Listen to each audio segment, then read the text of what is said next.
You stupid fool. Did you really think you gonna hit me? Huh? Bam, bam, bam. Over. And we're gonna put on a great show and a great performance. It will be a one-sided massacre, I promise you that. And I'm gonna punish him. He gonna wish he took his brother's advice not to take this fight.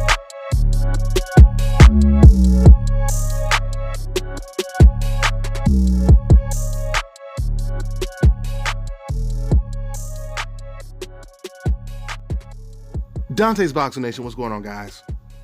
So ever since Errol Spence completely dominated Mikey Garcia, everyone has been talking about Errol Spence.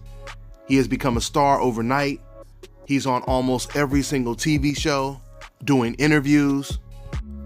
So I think it's safe to say with a win like this, Errol Spence is getting the reception that he expected he would get after a dominant performance like that. All of the professional boxers are coming out giving him extreme praise, all of his peers. So now the fighter that everyone was avoiding at the welterweight division, now they have no choice but to mention his name and talk about Errol Spence. Danny Garcia is one of those welterweights. So Danny Garcia, he gave his take on the fight. Now, in an interview he did promoting his fight against Adrian Granados, he was asked, what did he think about the performance? And he said it was a good performance. It was what I expected. You know, I expected the bigger guy to beat the smaller guy, as if that was the main factor.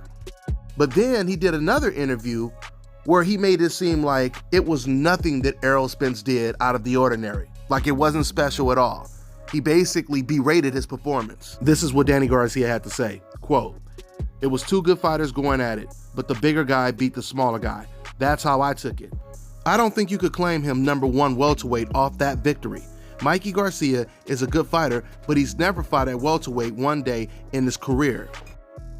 Now, in response to that, Errol Spence was considered the #1 welterweight before he fought against Mikey Garcia, before he beat Mikey Garcia, when he beat the #1 welterweight in the world at the time, Kell Brook.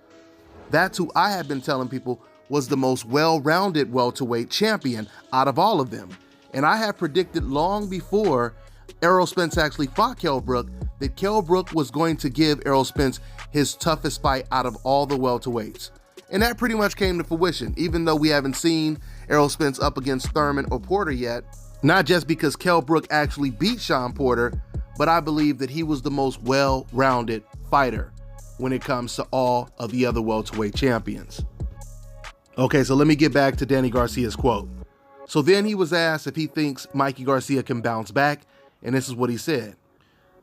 "I think he can because Spence only put it on him in one round, in the 10th round, where he put it on him real bad. But other than that, I think Mikey held his own. He never got knocked down. He never got worried. He didn't take a lot of bad punishment. I think Spence respected him. I think they respected each other a lot from what I was watching.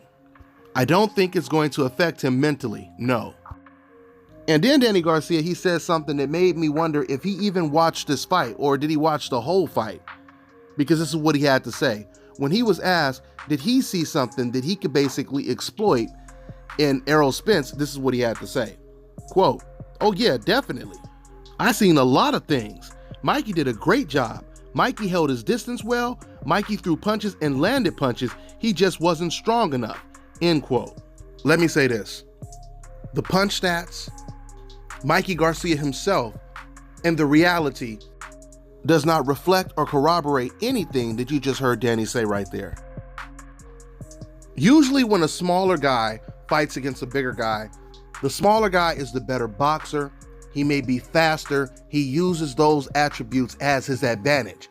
And even if he doesn't win the fight, he may be winning a lot of rounds, but he'll get overwhelmed because the guy is so much bigger than him.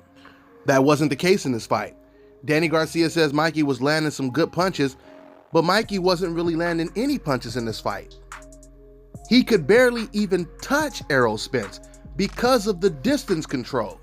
Errol Spence landed around 360 to 70 punches compared to Mikey Garcia's 60 to 70 punches.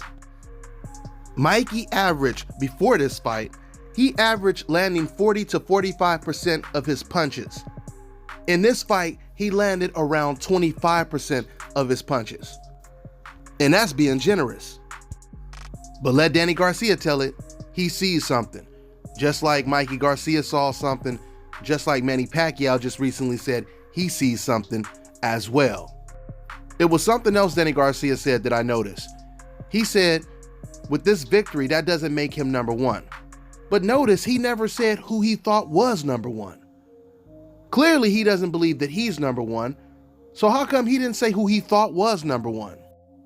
Then Danny Garcia says this, I think for a lot of other welterweights, after watching the fight, another welterweight might think there's a fight they want against Spence. End quote. Notice he didn't say he wanted to fight Errol Spence. He didn't say, now it's my priority to make this fight because I believe I'm better than him. I want that fight after the Adrian Granados fight. That's the fight that I'm pushing for. I'm going to go call Al Heyman and let him know we want this guy because we see flaws, we see holes in this game, and we believe we can beat him. Danny Garcia didn't say that. So this is not really adding up. It's not really adding up. And quite frankly, all the welterweights are put in a tough situation because before Errol Spence was just an undefeated prospect or he was a contender, you had fighters like Danny Garcia and other fighters saying, Errol Spence not on my level. He needs to beat somebody. He's not a champion. I'm going after the best fighters. I'm going after the champions. Now Errol Spence is all of that. Now he's the champion. Now he's the star of the division. How do you get around not facing him now? Or even Terrence Crawford at that matter.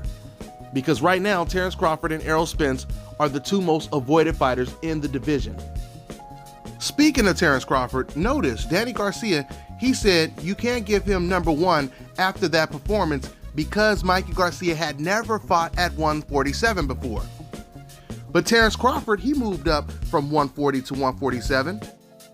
And Danny Garcia is not even mentioning Terrence Crawford's name as a possible opponent in the future. In fact, we know that if they were scheduled to fight, if there were any talks of the fight, we know that the guy that has never fought at 147 before, at least let's say if this was before he fought against Jeff Horn, we know that Terrence Crawford moving up straight from 140 to 147 to fight Danny Garcia, he would have been the favorite to win that fight. Worst case scenario, the odds would be close. They would not reflect Terrence Crawford being a huge underdog because he never fought at 147. So let's see what happens, guys, in the near future in the welterweight division. That's all I got for now, guys. I'm on to the next one.